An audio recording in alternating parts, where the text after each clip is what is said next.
哈利路亚，哈利路亚。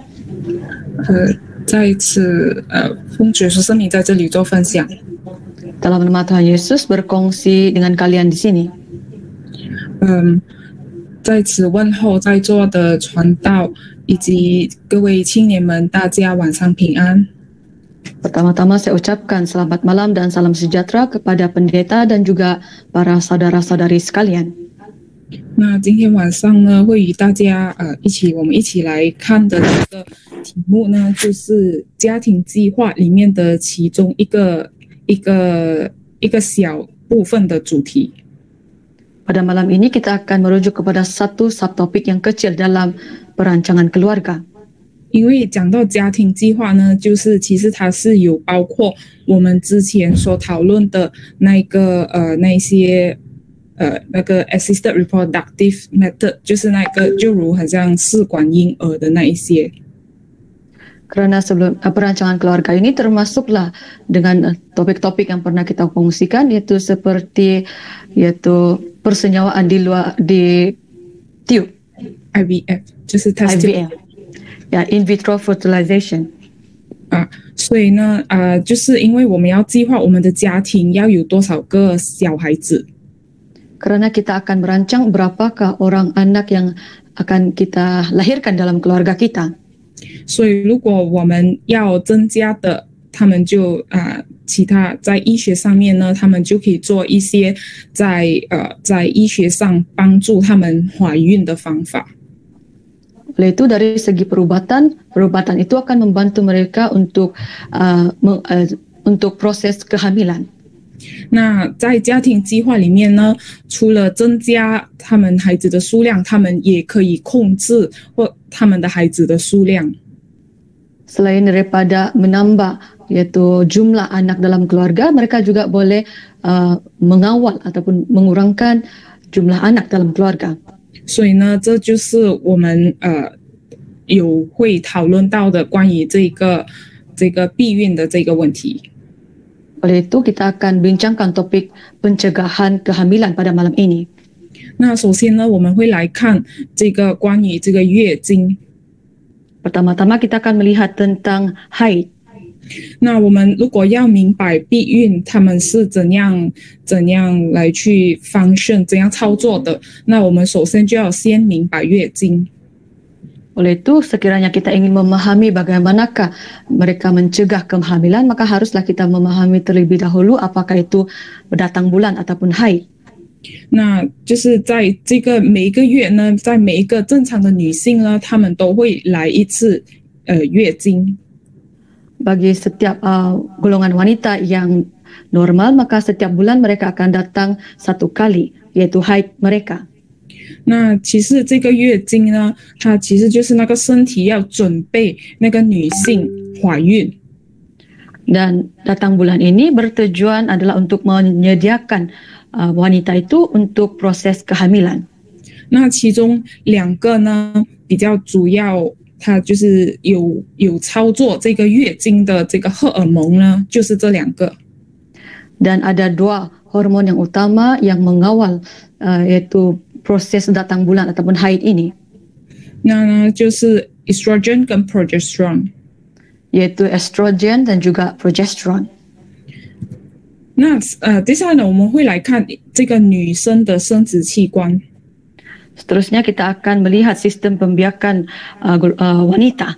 那女性的生殖器官呢，它是最主要的就是这个中间的这个三角形的子宫。 Dan bahagian yang paling utama dalam sistem pembiakan wanita ialah rahim. 因为呢，这也是这个怀孕的时候 baby 会在那里长大的地方。 Karena semasa hamil maka bayi itu akan membesar di rahim ini. 那这个子宫的两旁边呢，左右都会各有一个输卵管。 Dan pada dua sisi rahim ini adanya satu saluran telur. OK， 过后呢，这个输卵管呢就会被接去这个脂肪。 Dan saluran telur itu akan disambungkan kepada indung telur ataupun ovari. 那除此之外呢，这个子宫的下面呢，就是这个好像一个门这样子呢，我们是叫做子宫颈。Dan pada bahagian bawah rahim seperti satu pintu, di situ adalah cervix. 那子宫颈的下面呢，就是阴道。Dan di bawah cervix itu adanya vagina. 那阴道呢，就是男性跟女性在产生性关系会接触的部分。Dan vagina merupakan bahagian yang akan disentuh apabila wanita dan lelaki itu melakukan hubungan seks. 那这个刚才我们讲到那两个控制月经的那其中两个荷尔蒙呢，就是这个脂肪所会造出来的。Dan kedua-dua hormon yang kita katakan tadi yaitu estrogen dan progesterone adalah yang dihasilkan oleh ovari. 那除此之外呢，这个子宫颈那里呢，它也会不时的，就是它是透过这个荷尔蒙的影响呢，它会产生这个粘液。Dan dihasilkan oleh hormon itu juga di bahagian cervix akan adanya lendir. 好，接下来我们来看这个每一个月这个女性的生殖器官呢，它是怎么样来月经，而且是怎么样形成一个 baby 的。Dan seterusnya kita akan melihat bagaimanakah yaitu kitaran menstrual wanita setiap bulan dan bagaimanakah bayi itu dihasilkan. 那首先呢，这个月经呢，他们是讲大概它平均呢是28天，就是一个 cycle。 Dan bagi kitaran normal untuk satu haid adalah 28 hari. 那如果是那个 cycle 的第一天呢，通常就是那个女性来月经的第一天。 Dan hari pertama yaitu haid itu merupakan hari pertama kitaran itu bermula. OK， 所以呢，这个刚才我们所说的那个脂肪啊，所以每一个月呢，在其中一边或者是左边或者是右边呢，这个脂肪就会负责会产生一个 ovum 或者是叫做卵子。 Dan seperti yang katakan tadi, ovari ini atau salah satu daripada ovari itu akan menghasilkan satu ovum ataupun telur setiap bulan. 那这个 ovum 呢，就不是讲它一 bring 这样它就形成的。 Dan ovum itu bukanlah dihasilkan dengan begitu sahaja. 它是需要经过一个过程，而且是一段时间，慢慢的这个 ovum 就会形成。 Dia haruslah melalui satu proses dan masa barulah ovum itu akan dihasilkan. 所以呢，就是这个 ovum 呢，就是会在我们周期里面的那个28天里面的前面的那时候呢，它那一段时间呢，前14天呢，它就是负责形成这个 ovum 的这个过程。 Dan dalam tempo 14 hari pertama dalam kitaran haid itu, maka ovum itu akan dihasilkan. 那这个 ovum 呢，它如果已经做成了之后呢，这个脂肪呢，它就会把这个 ovum 放出来。 Dan setelah ovum itu dihasilkan, maka ovari ataupun indung telur itu akan melepaskan ataupun mengeluarkan ovum tersebut. 那这个过程呢，我们也是叫做 ovulation。 Dan proses ini dikatakan ataupun disebut sebagai ovulasi. 那除此之外呢，在前14天呢，另外一个部分呢，也会发生其他的东西。 Dan seterusnya dalam 14 hari pertama, yaitu dalam kitaran itu akan berlakunya suatu perkara yang lain. 就是呢，这个卵巢里面呢，刚才我们讲的子宫那里啊，它就会慢慢的形成这一层很像有血的这一层营养的这些细胞。 Maka di dalam rahim itu akan terjadinya lapisan sel berbentuk darah yang akan menampal kepada rahim. 那这一层东西呢，它的功用呢，其实就是准备，如果一个女性呢之后呢，她如果真的怀孕的话呢，那个受精的那个 embryo 啊，就是怀孕的那一个 baby 呢，它就会在这一层血的里面啊，因为它是有很多血，有很多那一些营养的，就是在那里成长。Dan apabila embrio yang telah disenyawakan itu akan pergi ke rahim, maka ia akan melekat kepada lapisan darah ini karena di situ adanya banyak sel dan juga banyak khasiat yang diperlukan oleh bayi ataupun embrio tersebut. 所以呢，水在前14天呢，就是这两边的东西，脂肪跟这个子宫里面就会发生的东西。Dan inilah perkara-perkara yang akan berlaku di ovari dan juga rahim pada 14 hari pertama dalam kitaran tersebut. 那到了大概是那个cycle里面的中间，就是大概是平均啊，是第14天的时候呢。Dan pada pertengahan kitaran tersebut pada hari yang ke-14, 那这个卵巢呢，这个脂肪啊，它就会这个 ovulation 就会发生。maka proses ovulasi itu akan terjadi. 那发生了之后呢，这个就会形成一个卵子或者是 ovum。 Dan apabila proses itu telah terjadi, maka dihasilkannya satu ovum.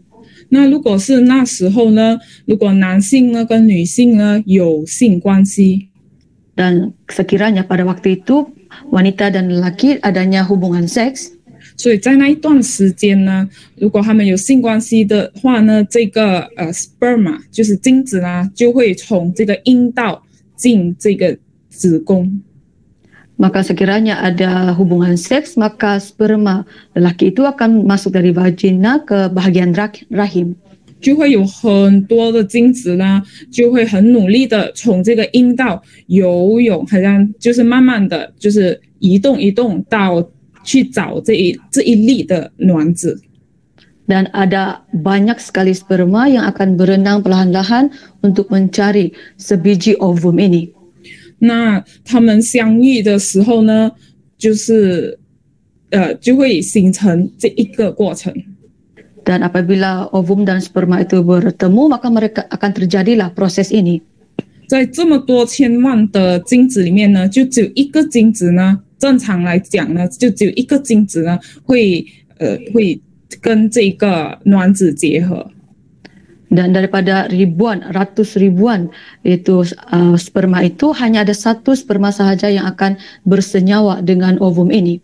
那这个过程我们是叫做 fertilization。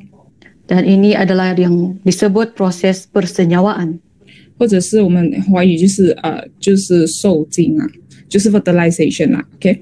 所以呢所以这个过程形成了之后呢，这个组合啊，这个卵子跟精子的组合啦，我们就叫做 embryo 了咯，就换名字 embryo。 Dan setelah proses persenyawaan itu terjadi, dan gabungan ini adalah disebut sebagai embrio. 那这个组合呢，就会慢慢的从这里输卵管移动到这个子宫那里，过后就有一个 process， 另外一个 process 就叫做 implantation。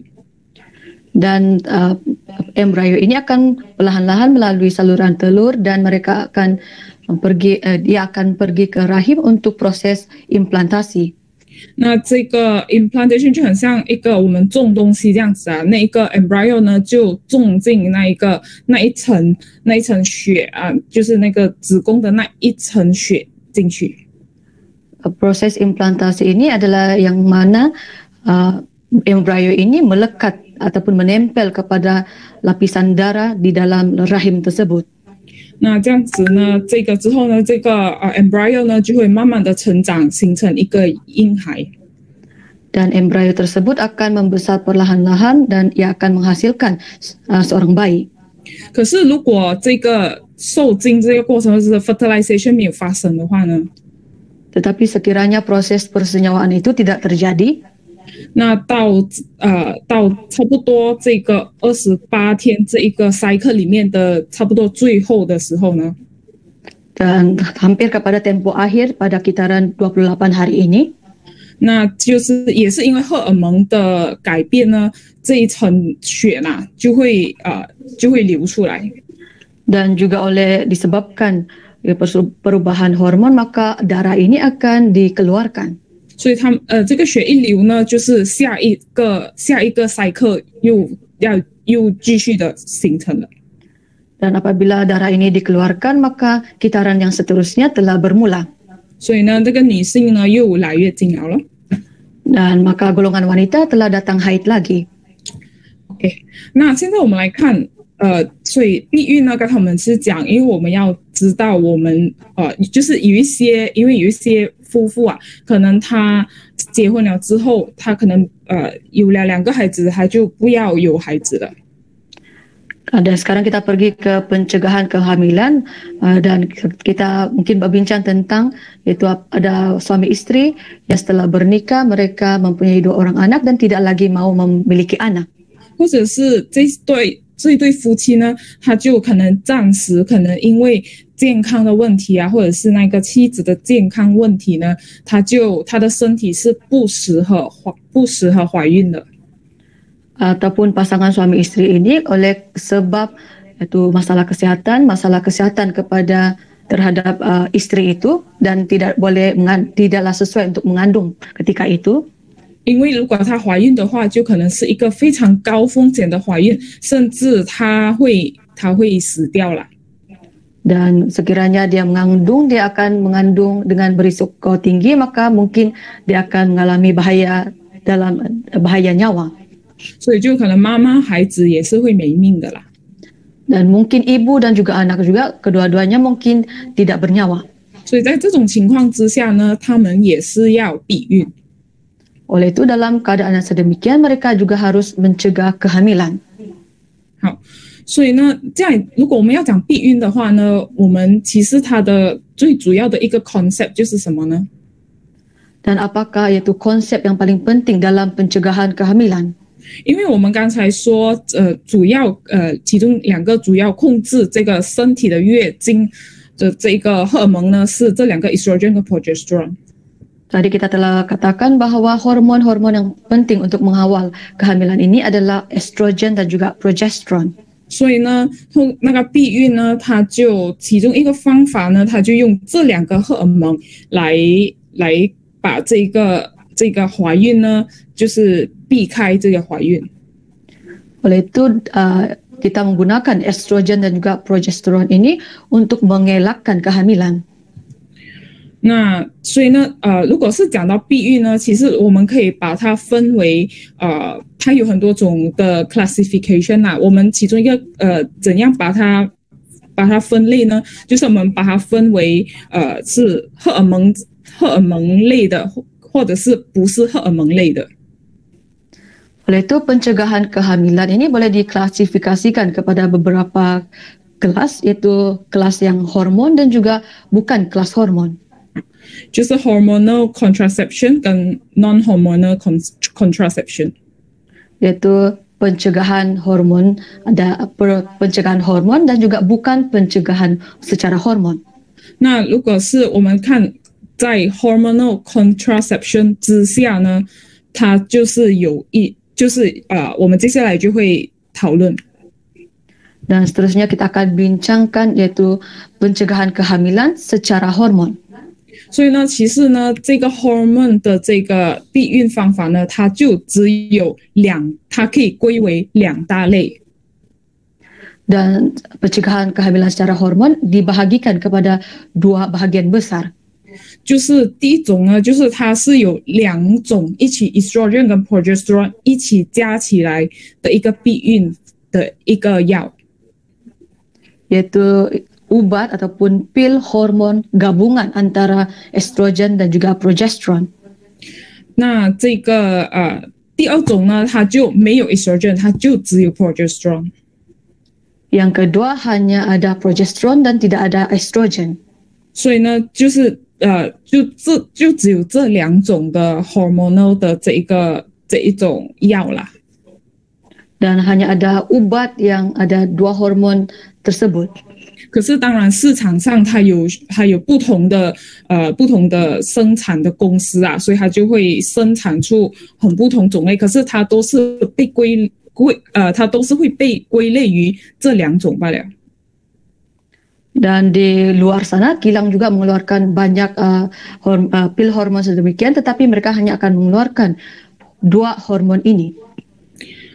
所以呢，第一种啊，我们来看，我们是叫做 COCP， 就是 combine hormonal pill。Yang pertama kita akan lihat yaitu pil hormon gabungan。那所以呢，它的主要的怎样产生这个避孕的功效呢？其实它最主要的这个 combine 的就是它是防止排卵。Oleh itu pil ini yaitu tugas utamanya adalah untuk mencegah proses ovulasi。所以呢，除此之外呢，它也会弄到，因为刚才我们讲是那个子宫那里啊的下面的那个子宫颈那里啊，它会形成一些粘液或者是 mucus。Tadi kita telah katakan bahwa di bahagian bawah rahim yaitu cervix akan menghasilkan lendir ataupun keputihan。它是 lendir 来的了，它是一种 discharge 来的了。Dia adalah lendir atau ya keputihan yang dikeluarkan oleh cervix。OK， 所以呢，这个COCP 呢，它的这个荷尔蒙呢，它就会把这一层粘液啊弄到比较就是比较 thick 啦，就是比较厚这样子。Maka pil hormon gabungan ini akan menjadikan yaitu lendir di cervix ini lebih pekat。所以呢，如果是有性关系的时候呢，那个精子呢，它就很大可能有很多是进不到那个子宫。Dan sekiranya ada hubungan seks yang berlaku, maka sperma itu tidak akan dapat memasuki bahagian rahim。所以或者是它不能够产生卵子，所以就不可能会有这个 fertilization 咯。Dan sekiranya tidak ada proses ovulasi, maka tidak adalah proses persenyawaan。或者是精子也进不到去，所以也不能够怀孕咯。Dan sperma mungkin juga tidak dapat masuk, maka tidak adalah kehamilan。可是它也有一些，尤其是因为它的 progesterone 的这个成分呢，它有一点影响，就是弄到那个子宫内膜的那一边呢，就会变薄。Tetapi ada kandungan di dalam progesterone itu yang akan menipiskan lapisan rahim dalaman。就是理论上呢，就是根据资料看啊，它是讲理论上呢，它会有这样子的功效。Mengikut teori dia akan ada kesan sedemikian。就是什么意思呢？因为刚才我们说这个子宫呢，它是要有一层厚厚的这层血啊，来让这个形成了的这个 embryo 它住进去。Kita telah katakan tadi bahwa bahagian rahim itu perlu ada satu lapisan darah yang tebal supaya embrio dapat melekat pada lapisan tersebut。所以呢，如果是没有如果那一层东西呢，它不够厚啊，还是完全没有的话呢？ Sekiranya lapisan itu nipis dan ataupun langsung tidak ada， 所以呢，就可能就算有 fertilization 形成了那个 embryo， 那 embryo 进到子宫了，它也可能没有地方住啊，所以它就可能不能够它就不能够 implant 了咯。 Oleh itu, embrio yang telah disenyawakan tadi tidak akan mendapat tempat untuk tinggal, maka dia pun tidak dapat diimplantasi. 所以这个 embryo 就不能够继续的生存了哦。 Maka embrio tersebut tidak dapat meneruskan hidup lagi. 可是它是在这个 combine 的这一个 hormonal 的这个方法里面呢，它是占一小部分的一个功用啦。 Tetapi ia hanyalah satu yaitu fungsi yang kecil dalam pil hormon gabungan estrogen dan progesterone ini. 因为它主要的方式呢，就是它主要的功用呢，就是要靠着那个防止排卵的那个功用啊，来去避孕。Kerana tugas utamanya adalah untuk mencegah ovulasi yang dihasilkan oleh ovari. OK， 然后接下来呢，我们大概可以看一下啦，因为时间关系我也不会只是来去跟大家讲关于这个副作用。Kerana kesuntukan masa, saya tidak akan bincangkan bagaimana cara penggunaannya, maka sekarang kita akan melihat kesampingannya.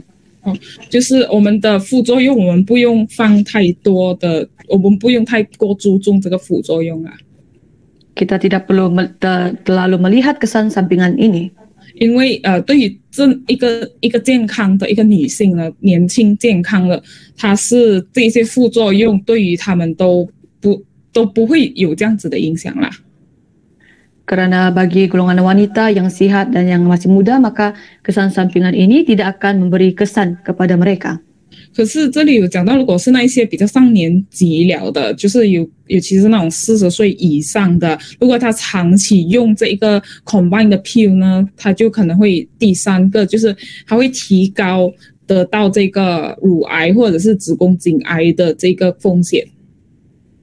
Tetapi bagi golongan wanita yang berusia 40 tahun ke atas, mereka sekiranya mengambil pil hormon gabungan ini, maka mereka mungkin akan mendapat kanser payudara ataupun kanser cervix. 就是要长期的去用，你才会有一点这样子的风险。Dan risiko ini hanya akan didapati sekiranya kamu telah menggunakan pil ini pada tempo yang panjang. OK， 这个是有其他的副作用啊。Dan ini adalah merupakan kesan sampingan yang lain. 可是它也有它的功用啦。Tapi dia juga mempunyai kegunaan ataupun fungsinya. 就是除了它避孕之外，它也有其他的好处。Yaitu selain daripada mencegah kehamilan, dia mempunyai kebaikan yang lain. 因为呢，它也会减轻这个月经，就是有一些女性啊，她是因为来月经来到很厉害啊，或者是有痛啊，这样子啦，就是所以呢，如果是用这个 combined hormonal pill 呢，这个它的这些症状呢会减少。Kerana ada golongan wanita yang sekiranya datang haid, mereka akan adanya senggugut yang sangat teruk, maka pil hormon gabungan ini akan meringankan situasi ataupun kondisi mereka pada haid tersebut. 所以呢，在医学上呢，它这个 pill 除了拿来避孕呢，它也是有时候医生会用来治疗这一些就是可能月经问题的女性。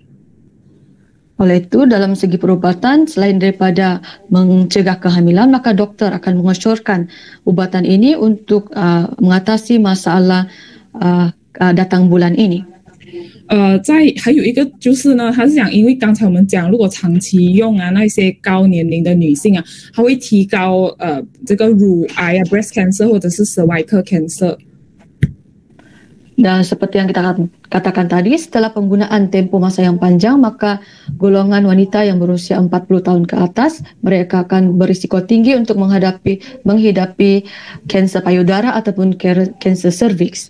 可是呢，其实呢，也有数据啊，讲到如果是用这个 combined hormonal 的这个药呢，它如果长期的话啦，它可以减少这个脂肪，就是 ovary 跟子宫的 cancer 啦。 Tetapi ada juga yang mengatakan apabila digunakan dalam jangka waktu yang panjang, maka ia akan mengurangkan risiko kanser ovari dan juga rahim. 所以刚才我们讲到 combined hormonal 的这个药呢，它是可以用来吃药的。 Oleh itu, yaitu ubat hormon gabungan tadi, itu adalah yang digunakan secara mengambilnya secara makan. 那除了吃药方面啊，这个 hormonal pill 呢，你也可以它也有做到是一个 patch 这样子，一个 sticker， 一个 patch 就是粘在你的手臂那边。 Selain daripada dalam bentuk pil, ia juga boleh didapati dalam bentuk tampalan ataupun patches yang dapat ditampal pada tangan kamu. 所以呢，它的分别啊，就是因为你吃药啊，其实是讲是一定要每天吃，可是你怕忘记，可是这个 patch 呢，你就一年你就三个星期才换一次。Dan kalau sekiranya mengambil secara pil, maka kamu harus memakannya secara harian. Tetapi bagi tampalan ataupun patches ini, kamu hanya perlu menukarnya 1 kali dalam 3 minggu. 除了吃药，除了 patch 呢，它也是有其他的那一些其他的种类啦。Dan selain daripada pil dan juga dalam bentuk tampalan, ia juga mempunyai dalam bentuk yang lain. OK， 所以刚才是讲那个 combine， sorry， 刚才是讲其他种类是另外一个啦。所以如果是讲 combine 呢，它就只有吃药跟这个 patch 罢了。Dan sekiranya kita katakan tentang combine hormonal ataupun hormon gabungan, hanya ada patches ataupun pil sahaja. 可是如果我们来看第二种的 hormonal 的那一个避孕的这个药啊， Tetapi sekiranya kita melihat cara kedua, yaitu pencegahan kehamilan, yaitu hormon ataupun obat pencegahan kehamilan. 它就就是它是只有 progesterone 吧，还没有 estrogen。 Ia hanya mempunyai progesterone sahaja dan tidak ada estrogen. 所以呢，它有的吃药啊，有的 patch 啊，它也有的打针啊，它也有的植入啊，做 implant 的。 Dia ada yang makan secara pil, ada yang tampalan, ada berbentuk suntikan dan juga implantasi. 所以呢，大致上来讲呢 ，progesterone 呢，它的那个它怎样来去发生它的功效呢？其实它跟那个 estrogen 也是大同小异啦。 Dan bagaimanakah ia melakukan fungsinya adalah sama seperti yaitu tugas estrogen. 就是那个它跟那个 combine 的那个是差不多一样，因为那个 combine 的它也是有 progesterone， 这个 progesterone 它就只有 progesterone 咯。 Karena yang tadi itu gabungan itu mempunyai estrogen dan progesterone, tetapi untuk ini hanya ada progesterone sahaja. 所以呢，它的那个主要的功用啊，如果你是讲吃 pill 啊，吃那个药丸的话呢， sekiranya kamu mengambilnya secara pil, 那这里呢，它是比较着重于，它就没有这么的看重那个防止排卵的那个功效。 ia tidak menumpukan perhatian kepada kesan mencegah proses ovulasi. 我们要注意的就是，我现在是讲着吃的那一个 progesterone， 就是 就是 pill 的，就是吃药的。 Sila beri perhatian, ini adalah yang saya katakan tentang pil yang dimakan, yaitu hanya progesterone sahaja. 因为如果你是吃药的，而它是 progesterone 罢了的话呢，它的功用呢，就是大概就是下面这两个。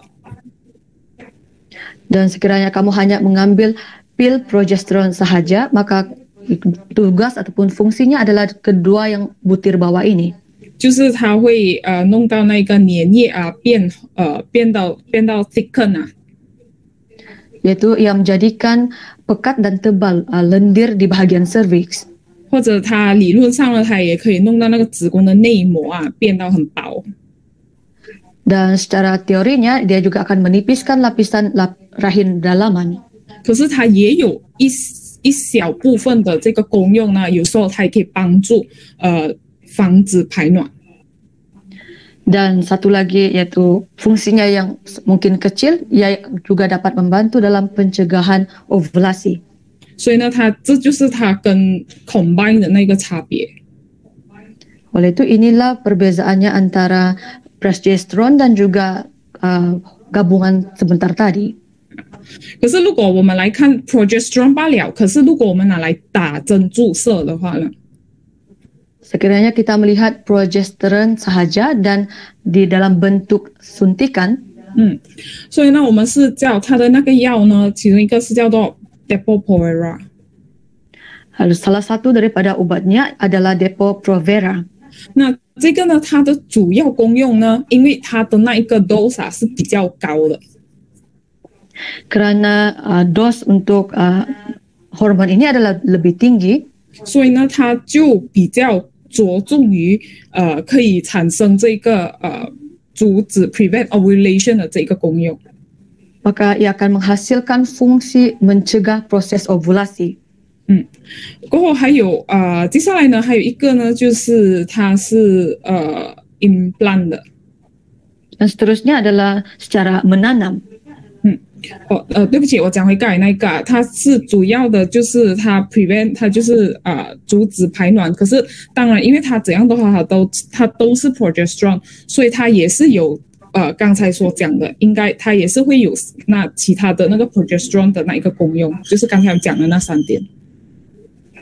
Dan seperti yang saya katakan tadi, progesteron ini walaupun dia secara disuntik dia adalah yang mencegah ovulasi, maka dia juga mempunyai fungsi yaitu menjadikan lendir lebih tebal dan juga penipisan lapisan rahim dalaman yang kita katakan tadi.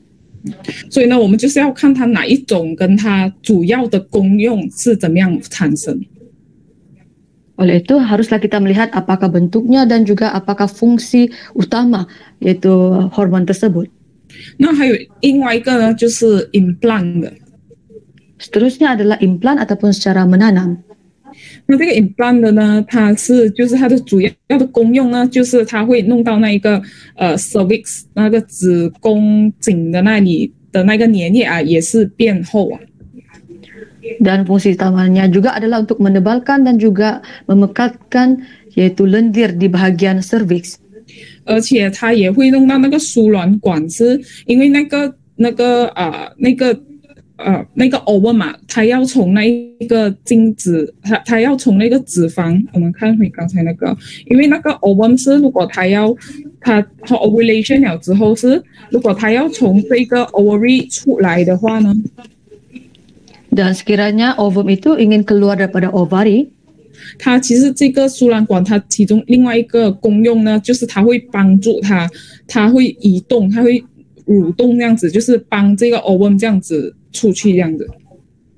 maka fallopian tube ataupun saluran telur itu akan bergerak-gerak untuk membantu ovum itu keluar. 所以呢，这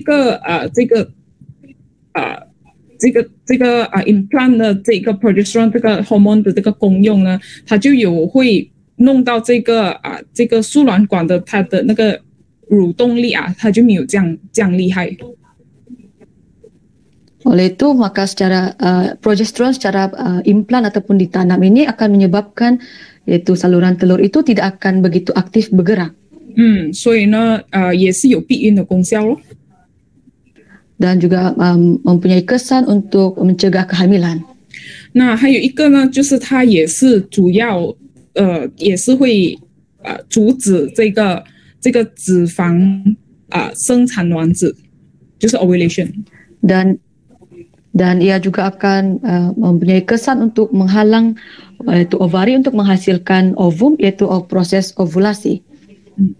当然，我也相信，因为它怎样的话，它都是 progesterone 来的，所以它应该也有这三个的功用啦。 Tidak kira bagaimanakah bentuknya, karena ia adalah progesteron maka ia akan mempunyai ketiga-tiga fungsi yang di dalam screen ini.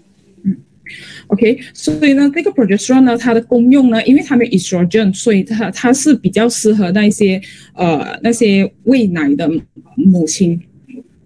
Oleh itu progesteron ini biasanya diberikan kepada mereka yaitu golongan ibu yang menyusukan anak. 因为estrogen 呢，它会弄到那个奶的生产会减少，有时候会停止。 Karena hormon estrogen akan mengurangkan pengeluaran susu dan juga diberhentikan serta merta. 还有呢，刚才我们讲了比较高年龄，或者是那些血管有问题啊，就可能会心脏病啊，会有比较高风险得到心脏病的他们不适合拿这个 estrogen 跟 progesterone， 所以他们就只是拿 progesterone 罢了。 Dan seperti yang saya katakan tadi, mereka yang lanjut usia dan juga berisiko untuk mendapat penyakit jantung, mereka hanya akan memakan progesteron sahaja dan tidak sesuai untuk mengambil gabungan estrogen dan progesterone. 过后这就是progesterone 它的那个它的 side effect 副作用这样。 Dan ini adalah kesan sampingan progesteron sahaja. 其中一个就会弄到那个月经啊很不规律了。Salah satu daripadanya ia akan membuatkan haid itu tidak menentu. 这是最常见的。 Ini adalah yang paling biasa. 除此之外呢，也有所以刚才呢，刚才那个呢，它就是在归类于 hormonal 的这个 contraception。 Oleh itu bahagian yang tadi merupakan kategori pencegahan kehamilan secara hormon. 如果是 under non-hormonal 的话， sekiranya secara bukan hormon， 那它是有第一呢，就是有这个intrauterine device。 Yang pertama adalah peranti intrauterin。 所以呢intrauterine device 我们比较常见啦，在这里啦，我们政府的这些 clinic 啊，或者是的部门啊，这里我们比较常见是第一种，就是 copper IUD。 Dan yang jenis yang paling biasa ditemui di dalam pihak perubatan kerajaan adalah yang pertama ini, yaitu peranti intrauterin tembaga. 所以呢，它的这个 IUD 呢，其实它是一个这样子的梯形状的一个很小的东西来的。 Yaitu IUD ini adalah satu bentuk seperti T, yaitu peranti ini. 所以呢，它就会被放进这个女性的这个子宫里面。 Maka ia akan dimasukkan ke dalam rahim golongan wanita. 再加上呢，它是有 copper。 Dan ditambah pula ia mempunyai tembaga. 所以呢，它就会因为这个东西呢，它是属于一个foreign body 啊，就是它是那个身体的一个外来物。 Karena benda ini merupakan satu benda asing yang masuk ke dalam badan. 所以再加上它是有 copper， 所以它就会弄到那个子宫的那一个里面的那个情况啊，就会弄到很不适合怀孕的情况啊。 Oleh itu ia akan menyebabkan bahagian rahim itu menjadi satu keadaan yang tidak sesuai untuk proses kehamilan. 因为它会弄到里面有一点很像，可是也不是很危险的啦，它算是很安全之下的一个小小的发炎这样子。 Karena ia akan membuatkan satu keadaan yang tidak menentu dalam bagian rahim, tetapi itu hanyalah tidak berbahaya. 所以呢，那个精子啊进到去也可能会死掉。 Dan sekiranya sperma itu masuk ke dalam rahim, maka ia juga akan mati. 所以可能还没有 fertilization， 它就已经死掉了。 Dan mungkin belum lagi sempat disenyawakan, maka sperma itu telah mati. 或者是如果 fertilization 之后呢，也死掉。 Ataupun setelah proses persenyawaan, maka dia juga akan mati.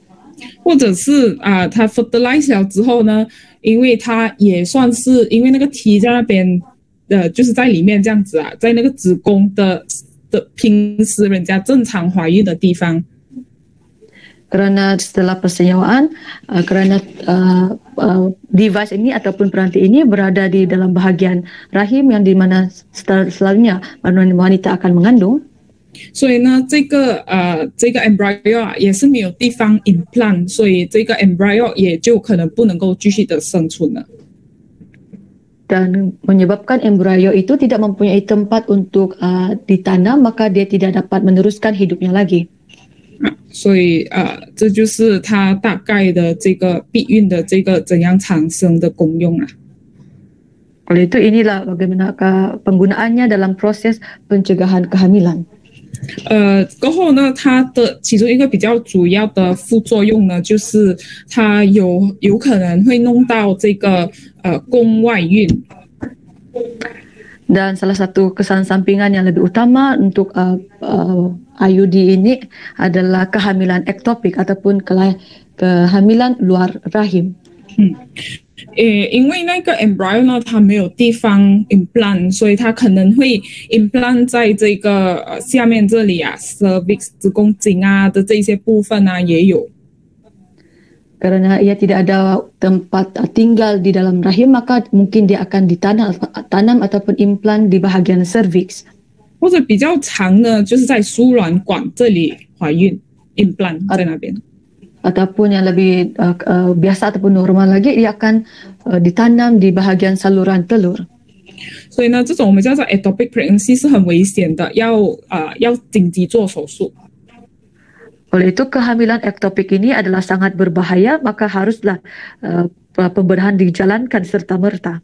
因为那个 embryo 要快快的被拿出来，因为不然的话呢，它越大呢，它就会爆，它会 rupture 掉了，它会爆掉，很危险。 Ia harus dikeluarkan dengan segera, sekiranya tidak embrio itu akan terus membesar, dan apabila dia akan membesar, dia akan meletup di dalam. OK， 过后呢，除了 IUD 呢，这个 non-hormonal 的它也有其他接下来一个方法。 Dan selain daripada IUD, secara bukan hormon ada lagi cara yang lain. 那它就是会形成呢，在精子跟卵子相遇之前，它就形成一个隔膜，弄到它们不会形成。 Yaitu ia akan mewujudkan satu lapisan antara sperma dan juga ovum, maka mereka tidak akan berinteraksi. 对不起，我讲错，不是不会形成，就是它们不会相遇。 Maaf, maksud saya mereka tidak akan bertemu. OK， 所以呢，这个呢也可以作为一个 additional 的方法，就是如果我有吃这个避孕hormonal 这个 pill 呢，我要我的避孕更加的有功效，我也可以用这一个方法。 Ini juga merupakan suatu cara tambahan, yaitu sekiranya saya mengambil hormon pencegahan kehamilan, maka saya juga ingin mengambil cara ini supaya kehamilan itu dapat dicegah dengan lebih berkesan. 而且呢，它也可以防止性病。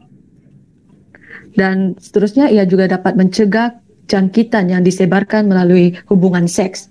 因为呢，它是有一个隔膜了，所以理论上来讲，这个女性的这个男性的这个精子啊，它是跟女性的子宫呢它不会进去女性的子宫啊。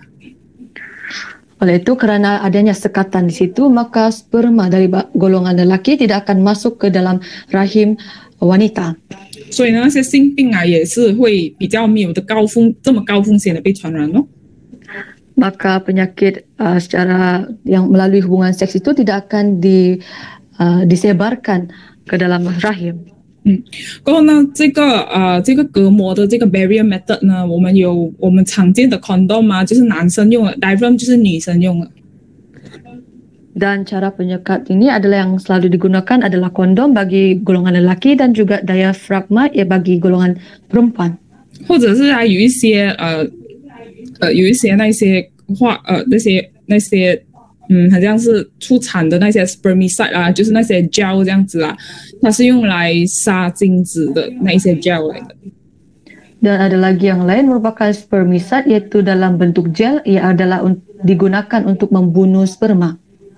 或者是有一些人呢，他就还有另外一个方法呢，它是叫做自然的计划生育。 Dan ada lagi setengah yang menggunakan cara ini, yaitu perancangan keluarga secara semula jadi. 第一呢，就是他会算一个，他们是叫做 period of fertile， 就是如果在那一个时候呢，就是 ovulation 发生之后啦。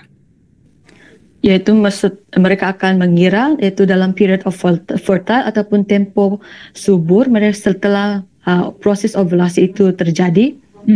就是它发生了之后呢，就是 ovulation 之后呢，跟在那一个它的那一层血啊，已经流出来之前呐，所以就是在那几天那一个 period 啦，所以如果那一个时候呢，就是很容易怀孕的时候。 Dan sekiranya proses ovulasi telah terjadi dan lapisan bahagian darah itu belum keluar, maka yaitu persenyawaan itu sangat mudah untuk terjadi. 所以刚才我们讲那个 ovulation 是在第14天嘛，所以就是大概是在14天的前后的那一段期间。 Tadi kita katakan dalam tempo 14 hari, yaitu dalam sebelum dan juga selepas 14 hari tersebut. 所以那时候如果是有性关系发生的话，就很大可能就会怀孕了。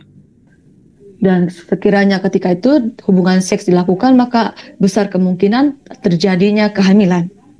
或者是有一些女性会因为她来月经之前呢，她的身体会一些变化，就很像她的体温会比较高啊，或者是她觉得那一个粘液啊，她的那个cervix 子宫颈的那个出来那个粘液就比较厚啊，这样子。Karena sebelum wanita itu datang haid, adanya perubahan dari segi badan perempuan itu, maka ia akan merasa suhu mereka lebih tinggi dan juga merasakan yaitu lendir di bahagian serviks itu menjadi lebih pekat. 这一些变化呢，就是它在 ovulation 发生之前，它就会有的症状。Ini merupakan suatu keadaan yang terjadi sebelum terjadinya proses ovulasi. 所以如果在那一段期间你觉得这样子你就不要有性关系了。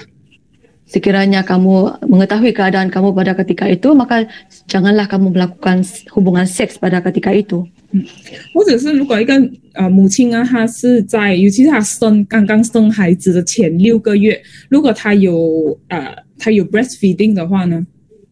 Dan bagi si ibu yang baru melahirkan dan sedang menyusukan bayi dalam 6 bulan selepas bersalin, 如果他是所以呢，他这个也是其中一个自然的帮他避孕的方法。 maka ini juga merupakan salah satu cara semula jadi untuk mencegah kehamilan. 可是当然 barrier method 呢，它是没有之前的 hormonal 的这么的有效。 Tetapi semestinya kaedah cara menyekat ini tidak seperti itu hormonal tadi, itu yang lebih berkesan. OK， 接下来呢，就接下来的一个方法就是 non-hormonal 呢，就是这个绝育啦，就是如果一对夫妻他知道他决定了他一定是之后一定不要再生孩子了的话呢。 Dan secara non-hormonal pula ada lagi satu, yaitu pensterilan apabila pasangan suami istri telah berkeputusan untuk tidak lagi melahirkan anak selepas itu. 所以呢，他就可以做一些小手术啊，女性也可以做，男性也可以做，其中一方做就可以了。 Maka mereka boleh melakukan pembedahan kecil, salah satu pihak saja, wanita ataupun lelaki. 如果女性呢，就是她就把这个输卵管两边的先绑掉，过后就剪掉。 Bagi pensterilan bagian wanita, mereka akan menutup ataupun memotong bahagian saluran telur bagi wanita ini. 那如果是这样子的话，就算有性关系发生，那个 ovum 是不可能遇到精子的，因为那个管都已经断掉了。 Oleh itu, walaupun adanya hubungan seks, ovum dan juga sperma tidak akan bertemu karena saluran telur itu telah dipotong. 或者男性的话呢，他就男性会有一个输精管啊 vas deferens。 Bagi lelaki, mereka adanya vas deferens ini. 就是这个管呢，它是负责把这个精子排出体外的。 Yaitu bagian ini adalah bertujuan untuk menghantarkan sperma untuk ejakulasi. 所以如果剪断的话呢，所以这个男性呢所排出来的就没有精子了咯。 Oleh itu, sekiranya bagian ini dipotong, maka ia tidak akan mengeluarkan sperma lagi. 所以呢，今天我们是讲基督教的这个伦理学嘛。 Sekarang kita bincangkan tentang etika Kristen. 那我们是需要知道我们哪一个避孕的方法是我们可以基督徒或者是我们真教会的信徒可以被允许的。 Oleh itu haruslah kita mengetahui manakah cara pencegahan kehamilan yang dibenarkan oleh gereja kita. 因为相信我们在前2个月也已经学过了，我们也已经知道了，生命呢，它是从这个卵子受精的那一刻开始。 Karena dalam 2 bulan ini kita telah belajar nyawa itu bermula setelah ovum itu disenyawakan. 就是persenyawan，就是 fertilization 那一时候开始了。 Yaitu yang bermula sebaik saja persenyawaan itu terjadi. 所以呢，主要的这个 concept 呢，就是如果这个避孕的方法呢，它是在这个 fertilization 之后形成的 embryo 发生的话呢， yaitu konsep yang utama pencegahan berkesan selepas sperma dan juga ovum itu disenyawakan. 所以呢，这个方法呢是不可以的。 Pencegahan itu tidak boleh dilakukan. 因为这个是有关系到杀生命。 Kerana itu akan berkaitan dengan membunuh nyawa. 可是如果是我们在把这个精子跟卵子还没有 fertilization 之前呢，就避孕让他们不相遇的话，这个就可以。 Tetapi sekiranya kita mencegah kehamilan sebelum ovum dan juga sperma itu bertemu, itu adalah yang dibenarkan. 所以呢，我们就抓紧这个 principle 这个观点，所以过后我们就看之前所讲过的那一些他们这每一个方法避孕的这个功效，怎么样产生它的功效啊？ Oleh itu haruslah kita memegang teguh kepada prinsip ini dan seterusnya kita melihat kepada fungsi-fungsi dan juga kesan-kesan kontraseptif yang kita telah bincangkan tadi. 所以呢，如果这个是一个这个图表呢是很小个啊，等一下我会放大好了。就是它是讲到大概 summarize 我们现在市场上通常会有的那一个避孕的方法。 Dan gambar raja ini lebih kecil, saya akan besarkan. Dan ini adalah gambar raja jenis-jenis pencegahan kehamilan yang ada sekarang. 所以呢，它其实呢，它是被归类，它把它归类于下面的就是比较没有这么 effective 的，就可能会失败的方法。 Dia telah dikategorikan, maka bahagian bawah itu adalah cara-cara yang lebih tidak berkesan dan mungkin akan gagal. 意思讲那个虽然用，可是还是会怀孕。 Yaitu maksudnya walaupun kita menggunakannya, mungkin juga kita akan lagi hamil. 可是到慢慢走上去呢，最上面呢就是最 effective 的那一些方法。 Dan kaedah di atas itu merupakan cara-cara yang lebih efektif dan berkesan. 那如果是比较 effective 的，就是我们刚才讲的做手术啊 ，IUD 啊，或者是做 implant 啊。 Oleh itu yang lebih berkesan adalah secara pensterilan, yaitu secara pembedahan, IUD dan juga secara implant.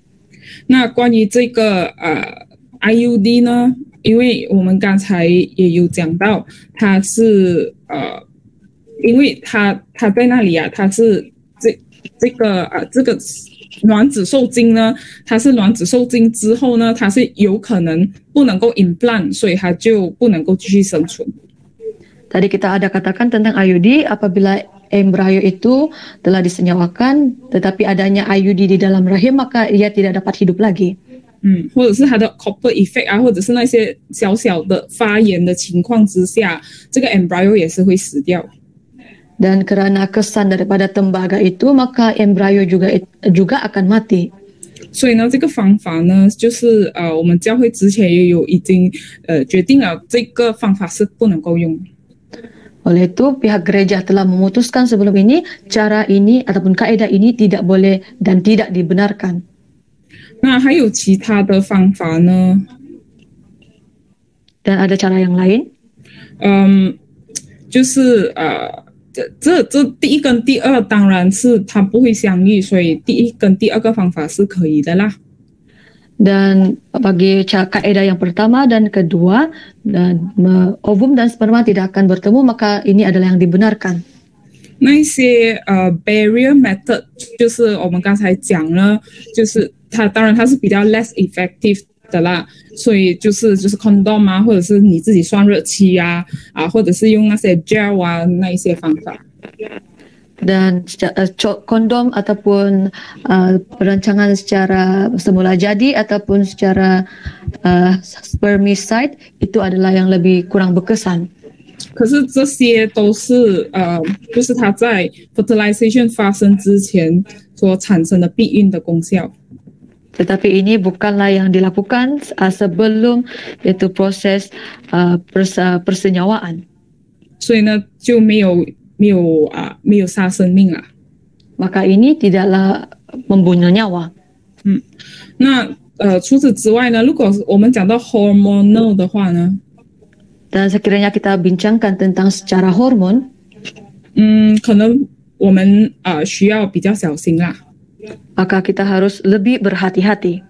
因为当然它有一些它是比较着重于prevent ovulation。 Sememangnya sebahagian besar adalah lebih mementingkan mencegah proses ovulasi. 就很像这个 inject 或者是 implant 那一些呢的，或者是这个 combined 的 pill 呢，它的比较主要的功用，他们是讲是 prevent ovulation Karena seperti yang dikatakan tadi, suntikan, implan dan juga pil hormon gabungan, mereka adalah yang mencegah proses ovulasi. 可是它也有带一点点的小小的功用，就是它理论上呢，它是有可能弄到那一个子宫的那一层膜就是变薄Dan secara teorinya, mereka ini akan juga menyebabkan penipisan lapisan dalam rahim wanita. 就是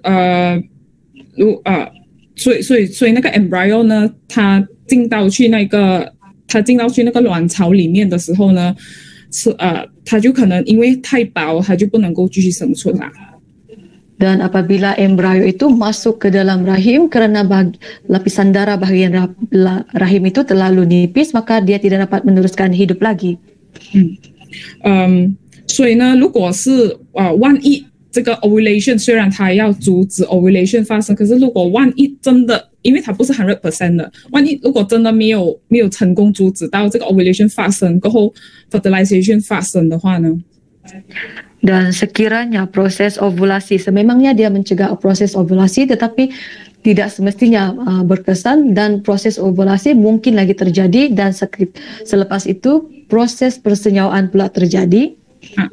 所以这个 embryo 它去到那边，如果它就因为太薄而不能生存的话呢，就有关系到我们刚才所讲的那一个 principle 了。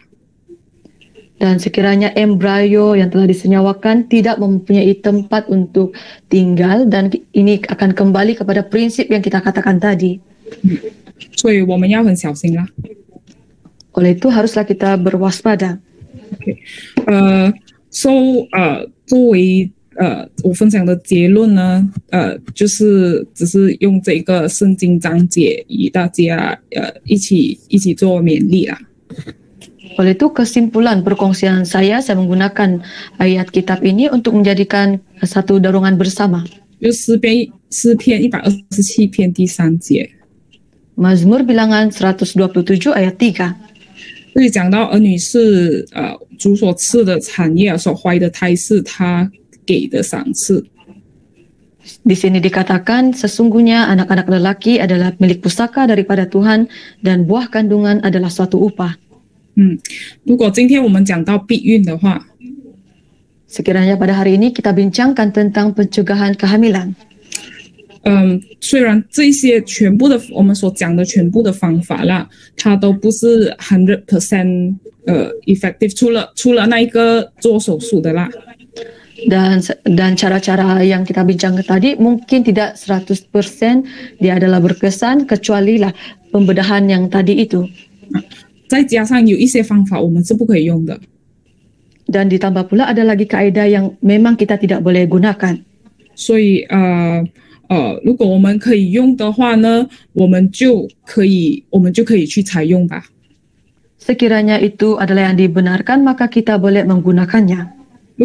当然如果教会禁止我们不可以用的话，而是违背圣经的教训的话呢？ Dan sekiranya itu adalah yang tidak dibenarkan oleh pihak gereja dan juga yang membelakangi firman Alkitab, 或许它可能没有这么的有功效啦。 dan mungkin dia juga tidak berapa berkesan. 我们就祷告交托给神。那我们最终的我们可不可以怀孕是就交托给神吧。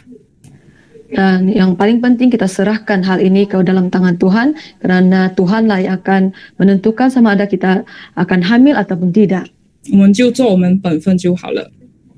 Kita lakukan tanggung jawab kita itu sudah memadai. 感谢主，我的分享到这里。 Syukur kepada Tuhan, perkongsian saya sampai di sini sahaja. 我把接下来的时间交给传道。 Dan seterusnya saya serahkan masa kepada pendeta.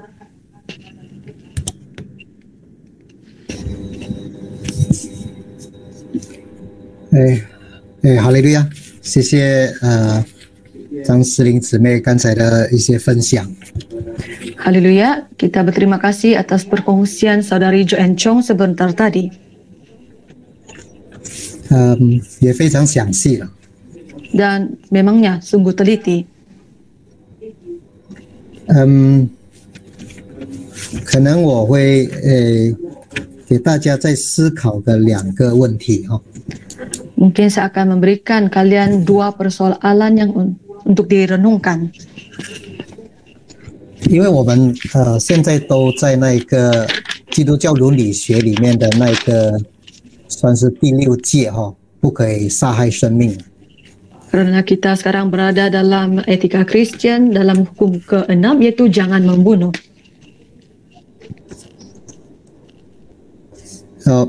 那关于刚才的那些避孕的方式哦，因为都关乎那一个怀胎的小生命。 Oleh itu kaedah-kaedah pencegahan kehamilan yang sebentar tadi, karena kita bincangkan tentang embrio ataupun nyawa yang di dalam kandungan itu. 好了，那第一个哈，大家可以思考一下。 Oleh itu yang pertama kamu boleh renungkan. 如果哈，我们基督徒采取这个任何的避孕呢，就是说我们不想孩子，所以就要避孕，那会违反神的旨意吗？ Dan kita pikirkan sekiranya kita tidak mau anak dan kita menggunakan cara pencegahan kehamilan, apakah kita telah membelakangi kehendak Tuhan? 创世纪的第1章， Kejadian pasal 1. 我们来看创世纪第1章， Kita lihat kejadian pasal yang pertama, 看28节。 kita lihat ayat 28. 1章28， Pasal 1 ayat 28. 神就赐福给他们，又对他们说，要生养众多，遍满地面，治理这地，也要管理海里的鱼、空中的鸟和地上各样行动的活物。 Allah memberkati mereka, lalu Allah berfirman kepada mereka, beranak cuculah dan bertambah banyak, penuhilah bumi dan taklukkanlah itu, berkuasalah atas ikan-ikan di laut dan burung-burung di udara, dan atas segala binatang yang merayap di bumi. 好了，我们在学伦理学的时候，曾经都说，遇见一些疑难的时候，我们还是回想到神的创造。 Dan semasa kita berbincang tentang etika Kristen, maka kita akan sentiasa kembali kepada Tuhan ataupun membincangkan tentang Tuhan. 神的创造，penciptaan Tuhan。 yaitu penciptaan Tuhan. 我们刚才念的那一个章节， Nas kitab yang kita bacakan tadi. 前面的上文就是那个27节，就是神按照自己的形象就造了男，造了女。 Dalam ayat 27, Tuhan telah menciptakan manusia itu menurut gambarnya, laki-laki dan juga perempuan diciptakannya. 那为什么会造男女呢？是因为会生养后代嘛。 Mengapa menciptakan laki dan perempuan? Karena mereka akan melahirkan keturunan. 所以神创造婚姻了。 Maka Tuhan telah mendirikan pernikahan. 那28节是神祝福他们。 Maka dalam ayat 28 Tuhan telah memberkati mereka. 你看，在神的祝福的前面的第一句话就是生养众多。 Dalam perkataan berkat pertama, Tuhan katakan adalah beranak cuculah dan bertambah banyak. 好，那基于这样的一个祝福，那我们又在避孕，那你不是在阻止神给你的生养众多的祝福吗？ Dan sekiranya demikian dan kita ini mencegah kehamilan pula, bukankah sekarang sedang kita menghalangi berkat beranak cucu dan bertambah banyak daripada Tuhan itu? 神都很想祝福，一直要给你孩子，但是你就是避开，就是不要孩子。 Tuhan ingin memberkati kamu dengan anak cucu, tetapi kamu pula tidak mau anak. 大家有没有想过，这样我们这样避孕对得起神吗？是神的旨意吗？ Oleh itu, pernahkah kamu terfikir apakah mencegah kehamilan itu kita sedang membelakangi Tuhan dan juga tidak sesuai dengan kehendak Tuhan? 那我们在伦理学里面是这样可以避孕吗？ Dan dalam etika Kristen, bolehkah kita mencegah kehamilan? 所以是变成我们在伦理学里面是要思考的这一个层面。 Oleh itu, inilah dari satu segi yang harus kita pikirkan dari segi etika Kristen. 对了，关于这一个的，我等于是自问自答了哈。那我给大家一个参考。 Nah, saya akan tanya dan jawab sendiri dan saya akan memberi rujukan kepada kalian. 避孕绝对不是不能采取说我要推迟神的祝福。 Mencegah kehamilan itu bukanlah bermaksud kamu sedang menolak berkat Tuhan. 那我们只能采取说有计划性的生，然后养我们的孩子。 Tetapi ia adalah yang lebih sistematik dan dirancang, kita harus beranak dan juga bertambah banyak. 因为在我们中文圣经了特别说是你要把孩子生下来，那我们也是要负责把他抚养长大。 Karena dalam terjemahan bahasa Cina di situ dikatakan harus melahirkan anak dan bertanggung jawab untuk membesarkannya. 所以是这个计划性的是为了让我们能够生下我们自己有一个数量的一个孩儿，然后有本分在我们的许可之下把他养大成人。 Oleh itu, secara dirancang maka kita dapat melahirkan anak kita dan kita dapat membesarkan mereka dalam situasi ataupun kondisi yang lebih sesuai.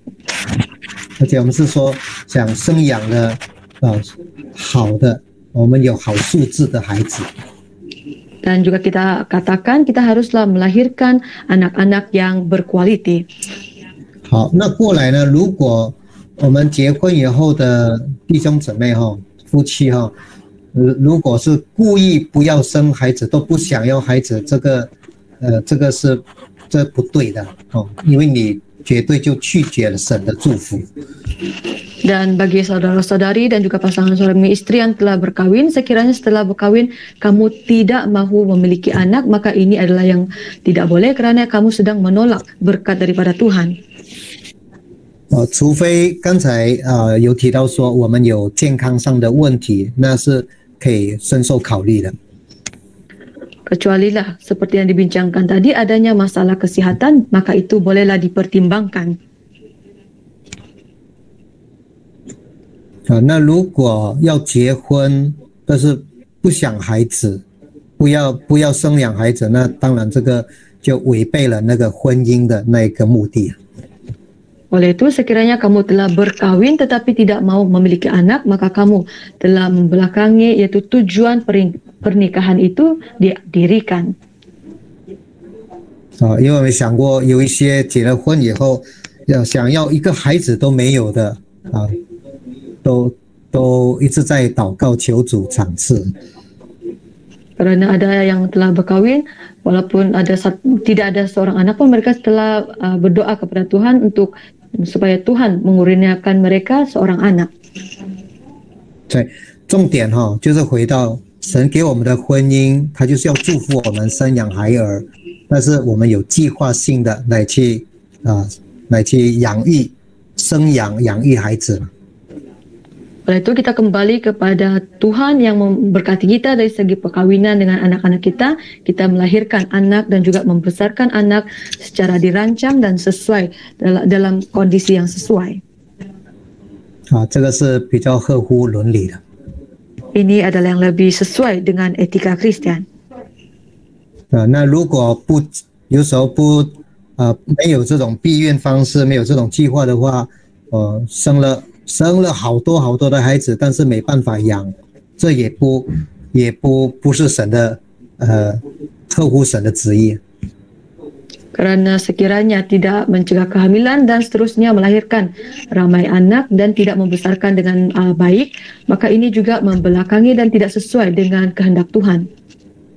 对啊，生了很多，但是又不想把它在主里养大成人，那变得不好的孩子，那也会让神羞耻。 Karena walaupun telah melahirkan ramai anak tetapi tidak membesarkannya di dalam Tuhan, tidak menjadi anak-anak yang baik, maka perkara ini juga akan memalukan Tuhan.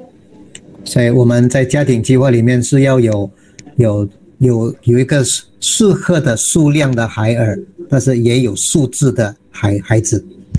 Oleh itu dalam perancangan keluarga kita haruslah kita merancang jumlah anak yang sesuai dan juga quality anak yang baik. 好，那第二个的要思考的哈。 Persoalan kedua yang harus kita renungkan. 我在想问一下，就是Joanne 哈，或者在座的弟兄姊妹都可以。 Saya ingin bertanya kepada saudari Joanne dan juga saudara-saudari yang sedang duduk di sini. 好，从刚才的解释的那个避孕方式，就是那个estrogen 跟 progesterone 的那一个不管是哪一类的，就是荷尔蒙的药物了哈。 Yaitu tentang obat-obatan, tentang pil hormon gabungan progesterone dan estrogen ataupun hanya progesterone sahaja. 似乎看来它还有一个作用，就是说有防止那个受精的卵子那个 embryo 着床，对不对？ Yaitu menghalang implementasi embrio yang telah disenyawakan. 也就是说，除了会控制排卵，或者是它可以把那个 cervix 的那个那个什么贴液啊，和那个比较厚，就防止精子进入以外了哈。 Yaitu selain daripada menghalang proses ovulasi dan juga menjadikan lendir di bahagian serviks lebih tebal dan pekat untuk menghalang sperma masuk ke dalam rahim. 那看来它这个作用都是会防止。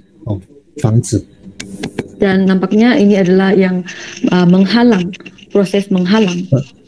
但是看来还有一个好像比较小的一个作用，就是说，或许也有，因为它不能够100%嘛，它产生卵子，或许也有精子，它们产生了这个受精了卵子以后，但是最后的一个方法就是它不给它着床 implant 嘛哈。 Dan karena cara ini tidak semestinya 100% berkesan, maka mungkin ovum itu disenyawakan oleh sperma dan menjadi embrio, tetapi embrio itu tidak ada tempat untuk ditanam. 所以我是想确定的，就是说，像荷尔蒙的药物的这一些看来就是说也有很小的作为，就可以也会把那个受精的卵子杀掉。 Dan apa yang saya maksudkan adalah progesterone dan estrogen ini mempunyai satu fungsi yang sangat kecil untuk membunuh embrio yang telah disenyawakan. 好，请问Joanne 是不是这样的意思？ Saya ingin bertanya kepada saudara Joanne, adakah maksudnya sedemikian? 传道，就是我找的资料啦，他就是讲有其中一个地方，他是讲理论上啦，他会弄到它有带这样子的一个作用啦，所以就是他会它会弄到有可能哦，就是不能够 implant 哦，这样子。Yaitu dari maklumat yang saya baca, maka secara teorinya memang dia akan menipiskan lapisan rahim dalaman dan akan membuat embrio tersebut mati sebab tidak ada tempat untuk ditanam. 就是他是讲他是会他会对这个 implantation 它有防止的功用啦。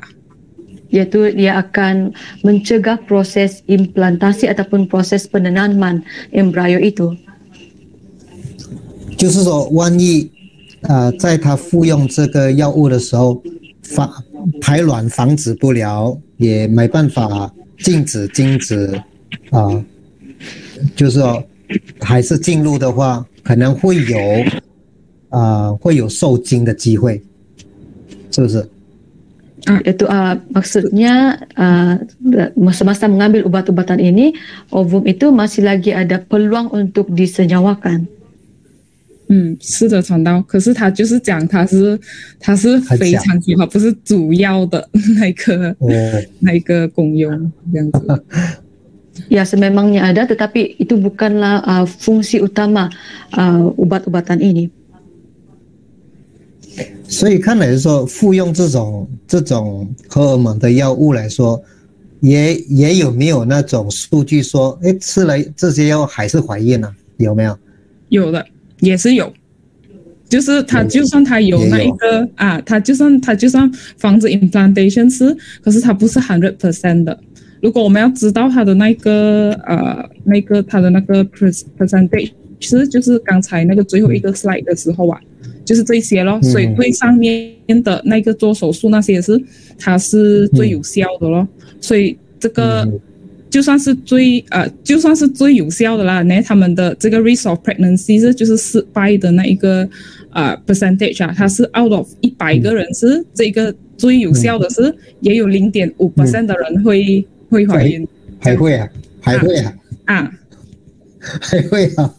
就是这是他的那个数据啊，他的那个 percentage， 就是你越下面，所以还是没有100%了。没有真正的，如果是根据数据啦，可是其实我们讲那个做手术那个其实是最安全了的啦，是我不是没有看过啦，可是如果它数据上面还是有出现这样子的数据啊。OK。因为我曾经也听过一个台湾的一个姊妹她是叫做扎嘛就是那个女性的那个卵袋就叫什么，把它扎起来嘛。它扎起来过后，如果之前我看过的啦，就是它扎起来过后它剪掉的也是。也剪掉的。扎起来过后它扎起来它绑了过后它剪掉那个中间的那一个部分。OK， 应该不会了吧？所以就是讲应该是不会。我所知道的就是它算是差不多100% 的啦。可是它有出现这样，这数据是从那个就是医学界里面其中一个比较可靠的一个资料里面拿到的啦，这个数据。OK， 因为我听过台湾有个见证，他曾经做过这样的手术，后来他也怀孕了，主耶稣又是给他。是咯，所以就是不是奇怪。好了，那就是说，肯定的，如果那个荷尔蒙药物还是会有那个功用就是可能会有产生那个不给它着床就是了。Oleh itu pil hormon ini masih lagi ada mempunyai fungsi yang kecil yang tidak akan membiarkan embrio itu dapat tempat untuk ditanam. 因为根据有一些我们真耶稣教会一些的总会，他们都有出公文，已经立定说都禁止我们做基督徒的服用这个荷尔蒙药物。Karena adanya ibu gereja benar Yesus benar tidak membenarkan penggunaan pil hormon tersebut. 是因为刚才的那一个原则了。 adalah berdasarkan prinsip yang tadi itu. 这是我们从今晚的这样的一个分享可以知道的一些知识哦。 Inilah sedikit sebanyak ilmu pengetahuan yang kita dapat dari perkongsian dalam malam ini. 因为在伦理学这个杀害生命，我们怕就是说，只要精子卵子结合的时候是一个生命，我们会不会做了一些动作把这个生命杀掉？就我们怕的就是犯了这个第6戒了。 Karena dari sudut etika Kristen kita takut kalau kita telah melanggar hukum ke-6 sekiranya embrio itu telah disenyawakan dan kita telah membunuhnya dengan tidak sengaja. 那当然就是说，因为我也不是tidak sengaja了，因为你服用这个药物，所以你把它杀掉了。yaitu kamu menggunakan pencegahan kehamilan itu maka kamu telah membunuhnya. 所以原则伦理上的原则是说，我们只能防止精子和卵子的结合。 Secara prinsipnya kita hanya boleh mengelakkan pertemuan antara ovum dan juga sperma. 不要有那个受精了产生生命。 Janganlah ada persenyawaan supaya tidak ada terhasilnya nyawa. 刚才的那个 IUD 那一个是绝对是不能用的。 Kaedah IUD sebentar tadi itu betul-betul tidak boleh digunakan.